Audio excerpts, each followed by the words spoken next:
Hello everyone. Hope that you're all keeping well.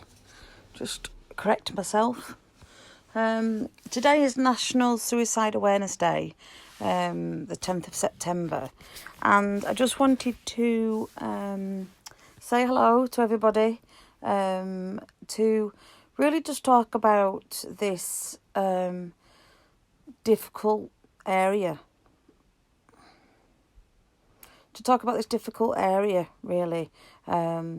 Suicide is a word that we hear. Suicide is a word that we... signal's really bad. You'll have to excuse me a minute. Signal's on, signal's off, signal's on, signal's off. What's going on? It may have to move again. I don't get very good signal in my bedroom, which is where my office is. Oh, sorry, Roxy. Didn't mean to kick you. Apologise profusely. Suicide is really something that we don't like to hear, the word suicide. It's a frightening word. It's something we come across so regular in our daily lives. So many stories of people who have taken their own lives. I don't like going down like that. I prefer to go like that. Who have taken their own lives due to obviously being in difficult circumstances. When you have endometriosis, often, you can hear words like, well, it's not cancer, it's not going to kill you, which is true. It's very unlikely to be giving you any serious problems that are terminal or, life risking. But endometriosis is more often than not linked with such things as depression, mental illness, because your welfare, your overall holistic welfare and your quality of life is affected. Not only do you have symptoms which affect every aspect of your life, it affects, your ability to have children or your ability as a mum to fulfil your duties as a mum because of pain and tiredness, to name a few of the main symptoms. Also, it affects your work life, your home life, your family, your friends, going out. It really does, if we talk about the word holistic, it really does holistically affect every aspect of your life. So obviously it's going to have a knock-on effect on your mental welfare and well-being. And many, like I said, women with endometriosis will struggle over time, especially living with these symptoms and the impact on their lives. And depression is, part of the course of a low mood. And part of the course of somebody who is in such a low mood and such a dark place that, the idea of suicide and taking your own life, I prefer to say taking your own life than suicide.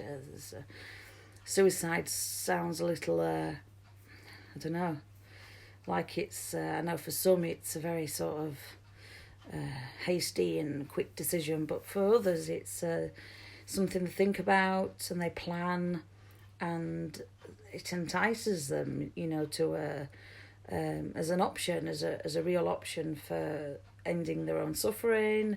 They can't go on. There's inevitable cries for help that are ignored, and sometimes people that talk about it at all.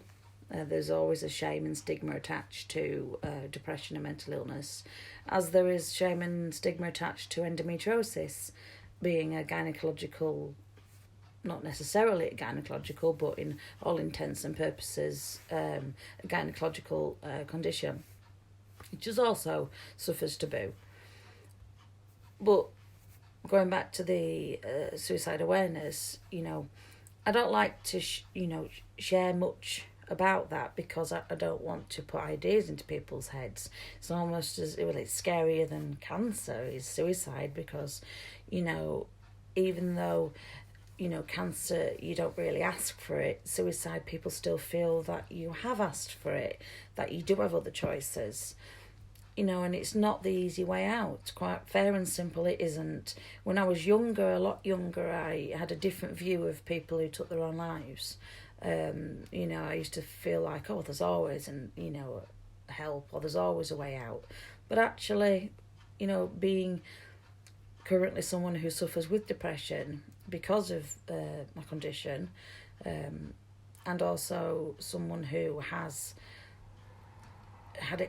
experience in those thoughts about not being here anymore. I was able to identify that was part of a severe low mood. That was because I was told there was nothing more they could do for me. My gynecologist made it very clear that there was nothing more they could do for me.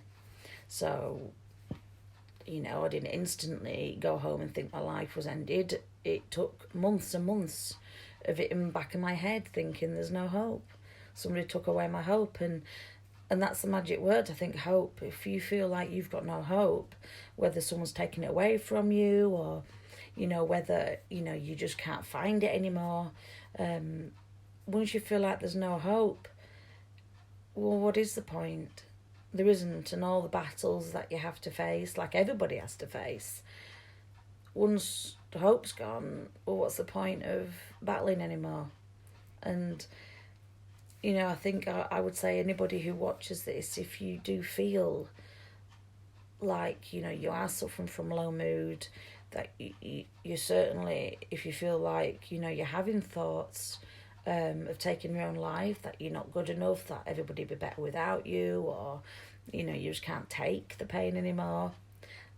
Like many, many other endo angels, we call them, that are no longer here now because, for whatever reason, they could no longer be here. They just couldn't do it any longer. Like, those people, it's a shame that, they maybe couldn't see that there is hope.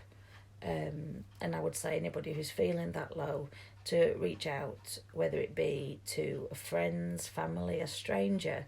Strangers are often better because a stranger doesn't have any emotional attachment to you. So I would suggest you go see your GP immediately and tell them, so you can be monitored, so you can be under their gaze, their watchful gaze. I won't say they're going to be particularly helpful, and I think it is a very difficult system we have in place for people with a low mood, because if you're feeling low but not low enough to actually do something to yourself, I think you're almost left. It's a bit like, we'll only deal with you when you're critical. Well, that's what it feels like sometimes.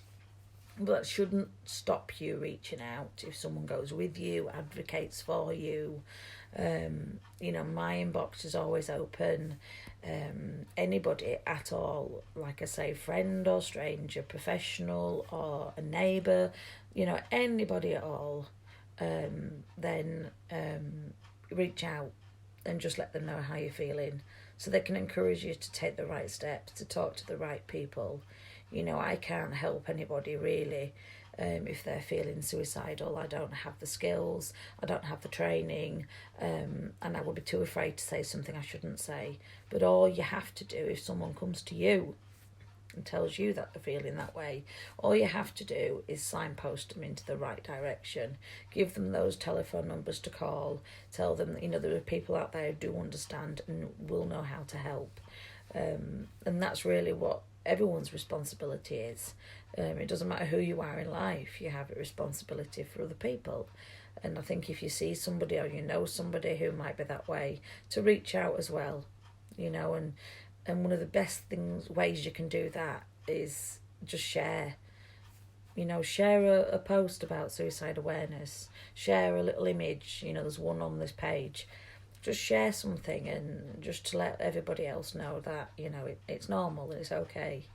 There's no shame attached, to feeling down. There's no shame attached to having thoughts of taking your own life. It's almost like a self-destruct mechanism to protect yourself from your own brain. It's, there'll be a reason why humans do that. I think for most people who take their own lives, regret it, that some, would regret it or try to take their own lives. They're glad that they're still alive.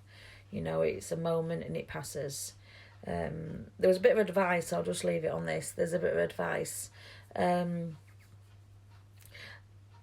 I was told that if you do feel really low, and if you feel really down and you feel like you're a risk to yourself, or you have moments like that, the only person who really understands you is you.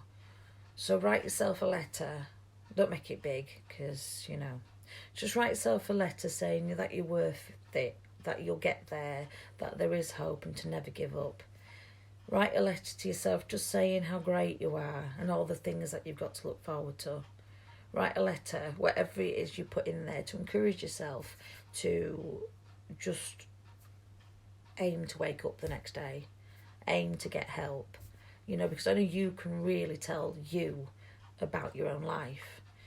And if you do that, write that letter and you put it somewhere next to your bed, your top drawer, underneath your medications, if you're going to be reaching for medications, wherever it is, and you go to that letter when you're feeling really down and you're feeling like that's the moment where there may be a risk to yourself. You go get that letter and you read it, because only you can remind yourself, and you'll listen to yourself, because, well, hopefully you'll know that it comes from a place that really does understand your situation. Much love to everybody. Just a couple of weeks now, just under to hysterectomy. I have a friend who's going for hers tomorrow, so I'll be thinking of her a lot. I hope hers goes well. Sophie, fingers are really crossed. You're the guinea pig. If it goes well for you, that's fantastic. And I'll learn from your experience. But no, a couple of weeks to go now, so I'm starting to brick it. I'll be honest with you. I bought the slippers. I have my Wonder Woman slippers, and I bought my button-down nightie. So I've got the obligatory nightie. I just need to get my obligatory dressing gown. I don't buy a new one for each operation, otherwise I'd have a ridiculous amount of dressing gowns. But yes, I'll do a post later in the week with a bit more update in regards to the BBC and bits and bobs and how I'm feeling, and a list of maybe things that I need to take and need to do for the operation. And hopefully, some good advice from you guys. Thank you very much. I'm going to go lay down. I've got a massive headache. I feel like my face is going to bear. I just want to lay down. So I'll say goodbye to everybody. If you do have any thoughts, like I said, about feeling down, then all you have to do is drop me a message. Okay, bye for now, take care.